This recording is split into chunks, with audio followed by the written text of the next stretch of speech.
Everyone talks about British, Italian, or German fans when they think about Formula One. But the truth is, the future of F1 might depend much more on Brazilian and Spanish-speaking fans than people realize. Today, we're breaking down why fans from Brazil, Spain, Mexico, and the wider Latin world are becoming absolutely crucial for Formula One's growth. From legendary champions to booming TV audiences and sold-out races, this might be the most important fan base F1 has right now. Let's get into it. Let's start with Brazil, a country that has lived and breathed Formula One for decades. Brazil has produced some of the most iconic drivers in history: Ayrton Senna, Nelson Piquet, Emerson Fittipaldi, Rubens Barrichello, and Felipe Massa, just to name a few.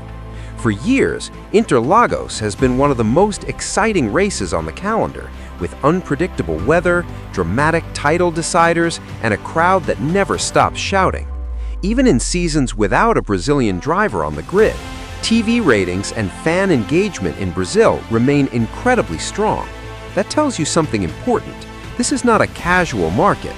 Brazilian fans stay loyal to the sport itself, not only to one driver. And now, with young talents like Gabriel Bortoleto making noise in the feeder series, there's a real chance that Brazil could have a new star in Formula One very soon. If that happens, F1 knows exactly what it means: a massive explosion of interest, sold-out races, and a flood of sponsors looking at the Brazilian market again. Now let's look at the Spanish-speaking world, especially Spain and Mexico. In Spain, Fernando Alonso completely transformed the popularity of Formula One in the 2000s. Before Alonso, F1 was a niche sport. With his championships and battles against Michael Schumacher, it suddenly became mainstream. Today, Spain has not only Alonso, but also Carlos Sainz, a consistent race winner and a driver constantly linked with top teams.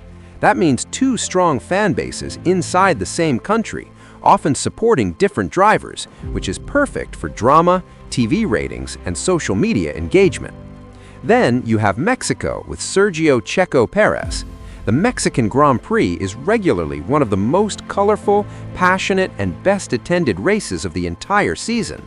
Checo's presence at Red Bull, fighting at the front, has turned millions of casual Mexican sports fans into active F1 followers. And this doesn't stop at Spain and Mexico. Across Latin America, from Argentina to Colombia, F1 content in Spanish is exploding on YouTube, TikTok, and streaming platforms. That's not just nice to have for Formula One. That's a sign of where the future growth of the sport is coming from. So why exactly are Brazilian and Spanish-speaking fans so important for Formula One's future? First, numbers. These are huge populations with a young demographic that consumes a lot of digital content. Unlike some traditional European markets, many of these fans are still in the early stages of their F1 fandom. That means there is a lot of room to grow. Second, passion. The atmosphere in Sao Paulo or Mexico City is completely different from what you see at many other races. You can feel it in the singing, the flags, the noise, and the way fans stay engaged even when their favorite driver is not winning. Third, money and marketing. Brands want emotional stories. They want markets where people buy merchandise, subscribe to services, and show up at events. A packed grandstand in Brazil or Mexico, full of flags and colors, is pure gold for sponsors and broadcasters. Finally, there is the driver pipeline. If F1 wants to stay global, it can't just rely on European drivers forever.